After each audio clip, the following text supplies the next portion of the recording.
ने आज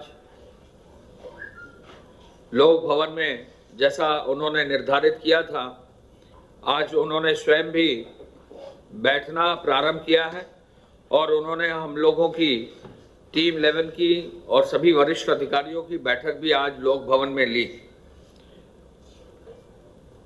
बैठक के क्रम में सर्वप्रथम मैं कुछ पॉजिटिव खबरें देना चाहूँगा।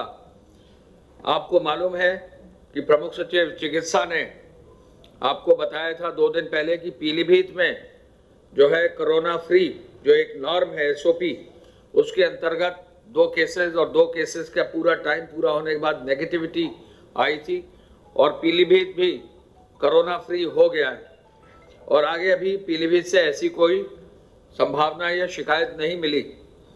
इसी के साथ साथ आज ये खबर मिली है कि प्रथम चरण में महाराजगंज में भी जो 6 केसेस थे उनका प्रथम टेस्ट अभी नेगेटिव आया है। अभी द्वितीय टेस्ट कंडक्ट करना बाकी है और ये संभावना है कि महाराजगंज जिला भी जो है वो कोरोना फ्री आगे आने वाले समय में कुछ दिनों में हो जाएगा। ये हमारे लिए एक पॉजिटिव खबर है कि एक और जहां कोरोना पॉजिटिव के जो हमारे पेशेंट्स हैं उनकी जो संख्या है उस संख्या में बहुत सारे इसमें से, जैसा चिकित्सा स्वास्थ्य विभाग बता रहे हैं, बहुत सारे कोरोना का अपना पूरा समय पूर्ण करके स्वस्थ होकर नेगेटिव रिपोर्ट के साथ बाहर आ रहे हैं। उसी तरह हमारे कुछ जनपद भी अब बाहर आना शुरू हो गए हैं, जो हमारे प्रदेश के लिए एक पॉजिटिव खबर है। ये सभी डीएम्स और एसपीस, सीएमओस, उनके सभी अन्य अधिकारियों का परिश्रम है कि ऐसे जनपदों में जहां अच्छा कार्य हो रहा है वहां उनकी तारीफ भी करनी पड़ेगी कि वो मेहनत कर रहे हैं और पूरा प्रोटोकॉल फॉलो कर रहे हैं। माननीय मुख्यमंत्री जी ने आज जो सबसे महत्वपूर्ण निर्णय लिया है और कल आपको रात में बता भी दिया था, मुरादाबाद की घटना के बाद कल रात में ही 17 लोग गिरफ्तार कर दिए गए हैं एवं माननीय मुख्यमंत्री जी के आदेशानुसार उन पर एनएसए की कार्रवाई के साथ साथ आईपीसी की भी गंभीर धाराओं में कार्रवाई, जो हमारा डिजास्टर मैनेजमेंट एक्ट है उसके अंतर्गत कार्रवाई और जो हमारा एपिडेमिक्स एक्ट है यानी महामारी अधिनियम है उसके अंतर्गत भी कार्रवाई की जाएगी। विजुअल्स हमारे पास प्राप्त है, एक एक व्यक्ति का जो है हम लोगों ने उसको आइडेंटिफाई करके कल जेल भेजा है और आगे इस प्रकार का ना हो, उपद्रवी तत्व कोई तोड़फोड़ और नुकसान न कर सकें तो उनसे भरपाई भी की जाएगी। ऐसा न करने पर उनकी संपत्ति भी जब्त करने की कार्रवाई विभिन्न अधिनियमों में जो हमें अधिकार प्राप्त हैं उसके अंतर्गत की जाएगी। प्रत्येक दशा में सभी हेल्थ टीम्स को सुरक्षा और पुलिस की व्यवस्था मिलेगी। माननीय मुख्यमंत्री जी ने रिव्यू किया और आज पाया कि लॉकडाउन का सख्ती से अनुपालन कुछ जनपदों में नहीं किया गया था, तो ऐसे जनपदों के जिलाधिकारी और वहां के पुलिस अधीक्षक को उन्होंने चेतावनी दी है कि यदि लॉकडाउन के नियमों का उल्लंघन करेंगे तो फिर उनके खिलाफ कार्रवाई भी की जाएगी। और ये भी सुनिश्चित कराने के लिए कहा है कि जो डोर टू डोर व्यवस्था है वो की जाए। अनावश्यक रूप से जो है किसी रूप में अनावश्यक रूप से कोई मार्केट आदि खोलकर लॉकडाउन का उल्लंघन ना हो, यह सुनिश्चित करें। होम डिलीवरी को और बल देने के लिए उन्होंने निर्देश दिए हैं। हॉटस्पॉट क्षेत्रों की पुनः आज समीक्षा की गई, उनको मजबूती से सील करने, वहां के आवागमन को पूरी सख्ती से प्रतिबंधित करने और नियमों का उल्लंघन करने पर कड़ी कार्रवाई करने का भी उन्होंने निर्देश दिया है। हॉटस्पॉट क्षेत्रों में केवल मेडिकल, केवल सैनिटाइजेशन और सफाई का स्टाफ और डोर टू डोर डिलीवरी की टीमों के आवागमन के अलावा किसी और को अनुमति नहीं होगी। घर घर एक निर्देश उन्होंने ये भी दिया है, हालांकि कुछ जनपदों में इसको किया गया है कि सैनिटाइजेशन भी घर घर हॉटस्पॉट के क्षेत्रों में करें, जिससे door to door micro management सुनिश्चित कर लिया जाए। कोरोना वायरस के संक्रमण को छुपाने और जानबूझकर न बताने के लोगों को भी चिन्हित कर सख्त कार्रवाई करने का निर्देश भी दिया है। ऐसे लोग जो हॉटस्पॉट या उनके आसपास के हैं और जिन पर संदिग्ध हैं और जो जानबूझकर अपनी सूचना नहीं देते हैं, ऐसे लोगों से कोरोना की संभावना रहती है। वो स्वयं या उनको प्रक्षय देने वाले ऐसे लोग जो उनको छुपा कर रखते हैं या तलाशी करने पर वो अगर पाए जाते हैं तो ऐसे में न केवल ऐसे लोगों के खिलाफ कार्रवाई होगी, लेकिन संबंधित क्षेत्र के थानेदारों के खिलाफ, पुलिस के जो वहां के प्रभारी निरीक्षक हैं उनके खिलाफ भी अब कार्रवाई हो गई। ऐसे में कुछ जनपदों में जहां शिकायत मिली है वहां निर्देश दिया गया है कि सख्ती से पुलिस अधिकारी कार्रवाई करें और यदि पुलिस के स्तर पर कहीं थाना स्तर पर लापरवाही है तो ऐसे थानाध्यक्षों के विरुद्ध भी कार्रवाई कर दी जाए। जो 20 अप्रैल से भारत सरकार के आदेशानुसार विभिन्न गतिविधियों को संचालन अनुमति किया जा रहा है, उसका निर्देश अभी जो है आज ही शासन से जारी किया जाएगा। भारत सरकार की व्यवस्था के क्रम में प्रदेश में प्रारंभ किए जाने वाले कार्यों तथा गतिविधियों के संबंध में सभी आवश्यक सावधानी बरती जाएगी। प्रत्येक यूनिट की सावधानियां तय की जाएंगी। जो इंडस्ट्रियल यूनिट या जो भी यूनिट्स चालू होंगी, यह सुनिश्चित किया जाएगा कि प्रत्येक यूनिट में थर्मल स्कैनर, सैनिटाइजर आदि की पर्याप्त व्यवस्था रहे और हर हाल में सोशल डिस्टेंसिंग का पालन सुनिश्चित किया जाए। केंद्र सरकार द्वारा जारी किए गए नियमों को अधिकारीगण पढ़ लें तथा कार्य योजना तैयार कर लें, ये निर्देश भी दिए गए हैं। आज चूंकि शासनादेश जारी हो जाएगा और आज से 20 तारीख तक समय है, तो सभी जिले के अधिकारी, जिला मजिस्ट्रेट विशेष रूप से उनके सभी अधिकारी अनुमन्य गतिविधियों के विभिन्न जो है उनके लिए विभिन्न जो निर्देश होंगे उसकी समीक्षा करके सभी कार्रवाई सुनिश्चित करेंगे।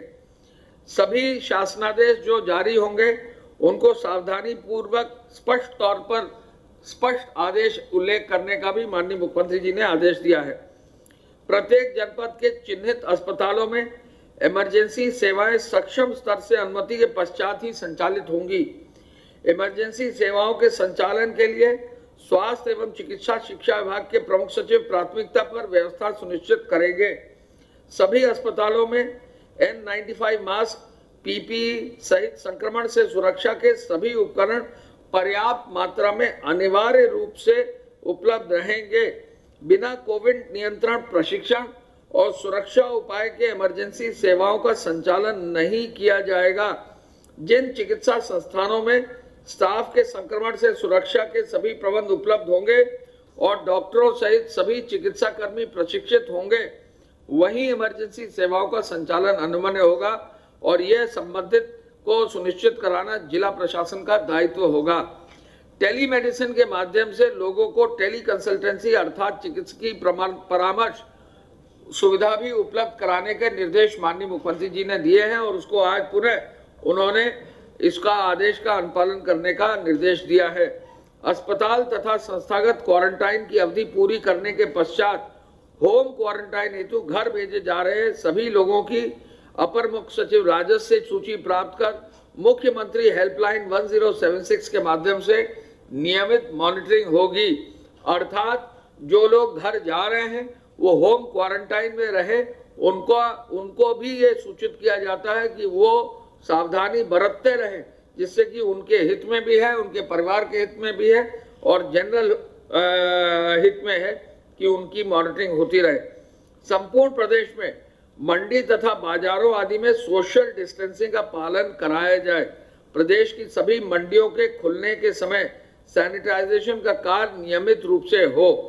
मंडियों में कई जगह शिकायतें मिली हैं कि अनावश्यक रूप से भीड़ रही है, वहां डीएमएसपी सुबह ही वरिष्ठ पुलिस और प्रशासनिक अधिकारी लगा दें, मंडी के अधिकारियों को आगाह कर दें कि सुबह सुबह भीड़ न रहे। विभिन्न प्रदेशों में रह रहे उत्तर प्रदेश वासियों की समस्याओं के समाधान के लिए उत्तर प्रदेश सरकार द्वारा नामित नोडल अधिकारी प्रत्येक फोन कॉल को अटेंड करें, लोगों की समस्या को समाधान करने के लिए सचेत और संवेदनशील रहे। संबंधित राज्य सरकार के नियमित संपर्क में रहते हुए विभिन्न राज्यों में उत्तर प्रदेश वासियों की दिक्कत को दूर करें। इस संवेदना के साथ कार्रवाई करने का उन्होंने निर्देश दिया है। गेहूं क्रय केंद्रों पर सभी व्यवस्थाएं उपलब्ध रहें, यह भी निर्देश दिया है। अखबारों में कल गेहूं क्रय केंद्रों के बारे में विवरण आया है। आपको मालूम है कि अब गेहूं का क्रय कल से शुरू हो गया है और कई क्रय केंद्रों पर क्रय कल ही हो गया है, लेकिन यह भी सुनिश्चित किया जा रहा है कि कहीं भी एमएसपी से नीचे कोई क्रय ना हो। और आज ही संभवतः जो फार्मर्स प्रोड्यूसिंग सोसाइटी एफपीओज है उनके भी आदेश जारी हो जाएंगे, जिसे गांव स्तर पर जो क्रय करना है वो कार्रवाई भी कर ली जाएगी। लॉकडाउन अवधि में जनता की सुविधा के लिए प्रदेश सरकार के विभिन्न विभागों, संस्थाओं यथा कॉल सेंटर, हेल्पलाइन, नियंत्रण कक्ष संचालित रहे, सुचारू रहे, क्रियाशील रहे, इसकी पूरी सहायता प्रदान करने का भी माननीय मुख्यमंत्री जी द्वारा निर्देश दिया। कम्युनिटी किचन की व्यवस्था को सुदृढ़ करते हुए अधिक से अधिक जरूरतमंदों को लाभान्वित किया जाए, ये आदेश भी उन्होंने दिया। कम्युनिटी किचन में आपको मालूम है कि सभी जगह इसका कार्य हो रहा है, लेकिन कहीं एक जगह लखनऊ में जैसे संदिग्ध व्यक्ति इस कार्य में आया और उसकी वजह से एक हमको जो है कठिनाई हुई। हम बताने में मुझे खुशी है कि लखनऊ प्रशासन ने जितने 32 लोग उस कम्युनिटी किचन में थे जो कैंट बोर्ड द्वारा संचालित था, उन 32 के 32 लोगों का, जो वहां 3 पुलिस के अधिकारी थे उनका, और जो कैंट के पूरे 50 पुलिस के अधिकारी थे, सबका कल टेस्ट कराकर सबकी नेगेटिव की रिपोर्ट प्राप्त कर ली है। तो सदर क्षेत्र में जो कल एक दिक्कत आई थी उसका समाधान जिला पुलिस और जिला प्रशासन ने कर लिया है। लेकिन यह निर्देश पूरे प्रदेश के लिए है कि किसी भी सूरत में किसी भी कम्युनिटी किचन में संदिग्ध लोगों को बिना अनुमति के न दिया जाए। डीएम्स, जिलाधिकारी विशेष सतर्कता बरते। इस आपदा समय में सभी जरूरतमंदों को तत्काल खाद्यान्न उपलब्ध हो जाए, यह निर्देश भी माननीय मुख्यमंत्री जी द्वारा दिया गया। और जो लोग खाद्यान्न योजना से आच्छादित नहीं है उनको 1000 रुपए का भरण पोषण जो भत्ता है वो भी देने का निर्देश दिया है। निराश्रित गोवंश एवं अन्य पशुओं के भोजन आदि का समुचित प्रबंध करने का भी और पशु चिकित्सा अधिकारियों द्वारा पशुओं के उपचार का भी निर्देश उन्होंने दिया है। तो ऐसे में जो निर्देश माननीय मुख्यमंत्री जी की बैठक में थे मैंने आपको बताया है। मैं ये भी आपको बता दूं कि हर हालत में लॉकडाउन को मजबूती से पालन करना है, ये जिलाधिकारियों को निर्देश है। एक एक जिलाधिकारी एक एक वरिष्ठ अधिकारी से संपर्क करके उनके यहाँ लॉकडाउन की अवधि में कार्य जो है सुनिश्चित किया जा रहा है। लॉकडाउन में जो हॉटस्पॉट है उनका बफर जोन में भी कार्रवाई करने का, यानी लॉकडाउन क्षेत्र से जस्ट बाहर जो जुड़ा हुआ क्षेत्र है उस पर भी कार्रवाई करने का निर्देश दिया है। गृह विभाग की जो सूचना डीजीपी साहब के यहाँ से आई है उसके अनुसार धारा 188 में अब 19,488 एफआईआर दर्ज करके 60,258 लोगों को नामजद किया है। साथ साथ एक फिगर हम आपको दे दें, कहीं गलती ना रहे, आप नोट करें। 17,77,000 वाहनों की चेकिंग कराकर 23,873 वाहन सीज किए गए हैं। चेकिंग के दौरान 7,70,00,000 रुपए का शमन शुल्क वसूल हुआ है और अभी तक आवश्यक सेवाओं के लिए 1,57,281 वाहनों को परमिट जारी किया गया है। जो कार्रवाई जमाखोरी और कालाबाजारी के अंतर्गत है, 424 एफआईआर दर्ज कर दी गई हैं, 534 लोगों के खिलाफ एफआईआर दर्ज की गई हैं और 187 लोगों को गिरफ्तार किया है।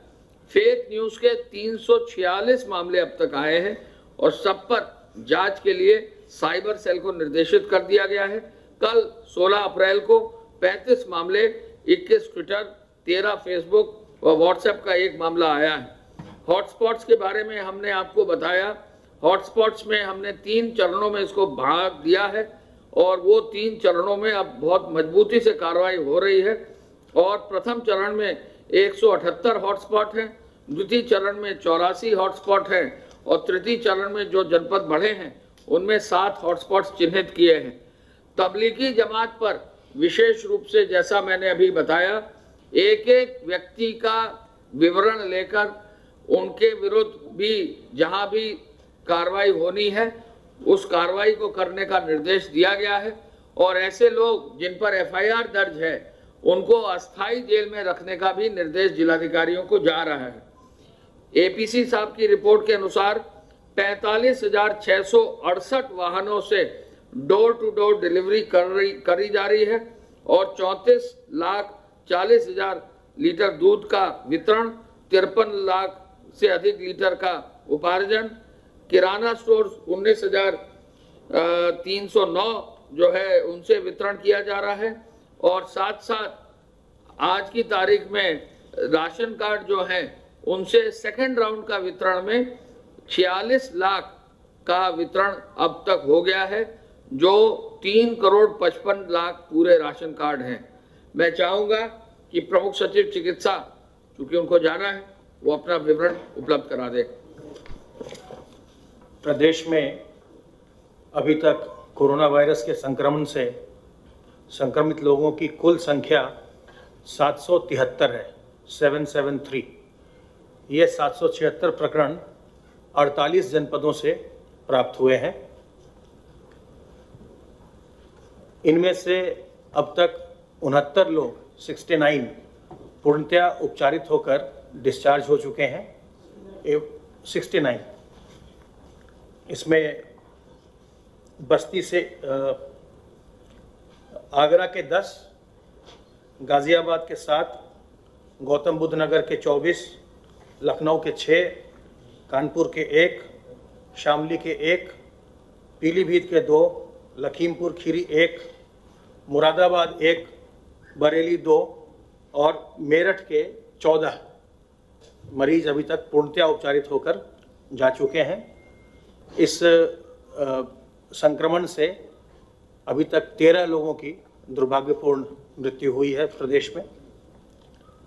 एक जो बड़ी सूचना है वो ये कि बहुत दिनों से हम लोग बात कर रहे थे पूल टेस्ट की।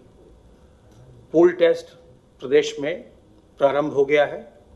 कल 150 सैंपल्स को 5-5 के 30 पूल बनाकर उसकी टेस्टिंग की गई और वो टेस्टिंग काफ़ी उत्साहवर्धक रही। हम लोगों ने जो आगरा का कंटेनमेंट जोन के बाहर का जो बफर जोन होता है, उस बफर जोन से हम लोगों ने वो सैंपल्स मंगवाए थे। हम ये देखना चाह रहे थे कि क्या स्क्रीन करना चाह रहे थे उस एरिया को कि क्या इन्फेक्शन कंटेनमेंट जोन में ही है, उसके बाहर भी गया है। तो जितने भी 30 पूल की जांच की गई सभी नेगेटिव प्राप्त हुए हैं। तो ये स्क्रीनिंग के लिए हमारे लिए एक उत्साहवर्धक सूचना है और इससे अब हम उत्साहित होकर के प्रदेश के अन्य जनपदों में भी पूल टेस्ट को हम लोग एक्सपैंड कर रहे हैं। आज से अधिक जनपदों से हम पूल सैंपल्स मंगवा के उसको पूल करवाएंगे और उसकी पूल टेस्टिंग होगी। प्रदेश में जो सैंपलिंग एवं टेस्टिंग हो रही है वो लगातार बढ़ रही है।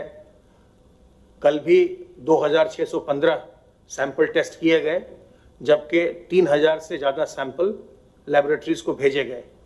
तो लगातार लैबोरेटरीज की क्षमता भी बढ़ रही है, लैबोरेटरीज की संख्या भी बढ़ रही है और इसी वजह से हम अब सैंपल को भी ज़्यादा संख्या में कलेक्ट करवाने में सफल हो पा रहे हैं। हमारी कोशिश है कि उसको और बढ़ाया जाए। टेस्टिंग जितनी ज़्यादा बढ़ेगी, जितनी जल्दी हम संक्रमण को पहचान जाएंगे, पकड़ लेंगे, उतना ही अच्छा कंटेनमेंट का एक्सरसाइज हो पाता है। आपके माध्यम से मुझे ये बताना है लोगों को और अनुरोध भी करना है कि यदि आपको कोई लक्षण ऐसा दिखाई पड़ता है अपने भीतर या अपने आसपास में किसी पड़ोसी में, जिसको सांस लेने में तकलीफ हो रही हो या सूखी खांसी हो रही है, ये सब चीज़ें हो रही हो, जो लक्षण इसके हैं, तो उनको तत्काल जो भी नज़दीकी स्वास्थ्य केंद्र है वहाँ संपर्क करना चाहिए। और अन्यथा आप सीधे हमारा जो हेल्पलाइन है उस पर भी आप फ़ोन कर सकते हैं 1800 180 5145 1800-180-5145। इस पर भी आप सीधे फ़ोन कर सकते हैं और आपके लक्षणों के आधार पर आपको हमारे जो लोग वहाँ कंट्रोल रूम में होते हैं वो आपको बताएंगे, सलाह देंगे कि आपको क्या तत्काल अपनी जांच करवा लेनी चाहिए या कोई घबराने की बात नहीं है। जो भी स्थिति है वो आपको बताएंगे। अगर आप अपनी जांच करा लेंगे तो अगर संक्रमण पाया जाता है तो सरकार की ओर से चिकित्सा की सुविधा बिल्कुल निःशुल्क है। और इसमें जो ये बीमारी है, इसमें कोई किसी प्रकार की कोई शर्मिंदगी नहीं है। ये एक इन्फेक्शस डिजीज है, किसी को भी हो सकती है। इसलिए मेरा अनुरोध ये है आपके माध्यम से कि जिनको भी ऐसे लक्षण दिखाई पड़े वो खुद ही सामने आए, नज़दीक के स्वास्थ्य केंद्र में जाएं, सैंपल अपना दें, अपनी जांच करवाएं और अपनी पूरी की पूरी चिकित्सा करवाएं। इससे आप जहां अपना स्वास्थ्य ठीक कर पाएंगे, देखिए बहुत बड़ी संख्या में लोग स्वस्थ होकर के वापस अपने घर लौट रहे हैं, तो जहां एक और अपना स्वास्थ्य आप ठीक कर पाएंगे, उसी के साथ साथ आप अपने घर वालों को, अपने इष्ट मित्रों को, अपने और परिचितों को बचा भी पाएंगे। क्योंकि अगर आप में लक्षण है और आप अगर अपना जांच नहीं करवाते हैं, आप अस्पताल में नहीं जाते हैं, तो उस पीरियड में आप दूसरों को इन्फेक्ट करते रहेंगे और उससे फिर आपके ही घर वालों का, आपके मित्रों का, आपके परिचितों का नुकसान होगा। इसलिए आपके माध्यम से मेरा अनुरोध है कि जिसको भी ऐसे लक्षण लगें उसको तत्काल हमारे हेल्पलाइन पर फोन करना चाहिए या नजदीक के स्वास्थ्य केंद्र में जांच करानी चाहिए। एक निर्णय और आज हुआ है कि चिकित्सा शिक्षा विभाग के द्वारा डेथ ऑडिट स्टार्ट किया जाएगा। जो भी इस संक्रमण के कारण मृत्यु हुई है, उनके जो भी ऐसे मामले हैं, मृत्यु के मामले हैं, उनकी पूरी ऑडिटिंग होगी, जिससे कि आगे के प्रकरणों में जो इलाज होना है उसमें मार्गदर्शन मिल सकेगा कि क्या किया जा सकता था या ऐसे मामले जो हुए उसमें क्या करना चाहिए, जिससे कि अच्छी से अच्छी चिकित्सा सुविधा उपलब्ध कराई जा सके। ये भी बहुत जल्दी प्रारंभ होगा। अब तक 15 अप्रैल तक यानी कल तक जो हमारा सर्वेलेंस का वर्क और कंटेनमेंट एक्सरसाइज चल रहा है, उसके अंतर्गत 14.74 लाख घरों का सर्वेक्षण हो चुका है। 14.74 लाख हाउस होल्ड का सर्वेक्षण हुआ है, जिसमें 72,01,799 लोग उन घरों में हैं जिनका सर्वेक्षण हुआ है और जिनमें भी लक्षण पाए गए हैं उनको सलाह दी गई है या उनको क्वारंटाइन किया गया है। आज मुझे आपको इतना ही बताना था। इसमें एक चीज बस आपको बता दें, जो अभी प्रमुख सचिव स्वास्थ्य ने बताया आपको, पूल टेस्टिंग शुरू करके बफर जोन में आगरा में कार्य हुआ है। ये भी एक बहुत पॉजिटिव साइन है कि जितने आगरा के बफर जोन के पूल टेस्टिंग किए थे वो सब नेगेटिव आ गए। तो बफर जोन के लिए स्वास्थ्य विभाग ने एक नया, जो पूरे देश में एक नया प्रयोग शुरू किया है पूल टेस्टिंग का, आगरा में उसकी सफलता भी मिल रही है। और जो हॉटस्पॉट्स के अंदर है वहाँ तो टेस्टिंग होगी, हॉटस्पॉट्स के बाहर बफर जोन में 1 या 3 किलोमीटर तक पूल टेस्टिंग की ये जो व्यवस्था है, ये भी हमको डबली जो है सुरक्षित करेगी कि कहीं भी बफर जोन में कहीं भी अगर इन्फेक्शन का स्प्रेड होगा तो आप उसको पकड़ सकेंगे। ये पूल टेस्ट करने वाला उत्तर प्रदेश देश का पहला राज्य है। सर, नई दिल्ली में एक मामला आया है जो पिज्जा डिलीवरी वाला इन्फेक्टेड निकला, ऐसा कोई मामला यहाँ भी आया है?